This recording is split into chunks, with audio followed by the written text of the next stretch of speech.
បាទជំរាបសួរបងប្អូនអតិថិជននៅក្នុងមុខខ្ញុំនេះគឺជាប្រភេទក្បាលអនាម័យធ្វើពី inox សុទ្ធ304ណានេះគោះឈប់ចាំដាក់មិចឲ្យបងប្អូនមើលយកមិចមួយទៀតមកសិនអានេះ304យើងប្រើអត់ឆេះទេនិយាយទៅប្រើធុនសាច់ inox សុទ្ធ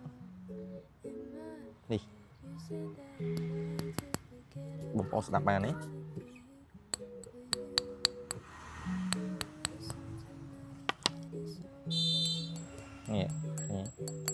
ដល់កាន់ហើយនេះមិញផ្ទាត់ទៅឬខ្ទោឥឡូវយើងដាក់ចេះកាន់ចេះមកយើងផ្ទាត់មកយើងដឹងថាសលេងដៃហ្មងអានេះបញ្ជាក់បងប្អូនម្ដងទៀត304សាច់304អញ្ចឹងយើងអត់ភ័យរឿងឆេះទេយើងអាចប្រើបានយូរប្រើធុនជាងអាជ័រពណ៌សហើយតម្លៃវាធូរថ្លៃមែនតើតែនេះខ្ញុំនិយាយពីក្បាលទៅទេណាអានេះយើងលុបជាក្បាលមួយហ្នឹងពេលបងប្អូនទិញទៅបានក្បាលនឹងមួយហើយនឹងរងជ័រនេះមួយហើយតម្លៃរបស់វាគឺ$3 5កាក់អញ្ចឹងបើបងប្អូនចង់បានអាចតំណមកកាន់សម្ភារៈជាងបានអរគុណ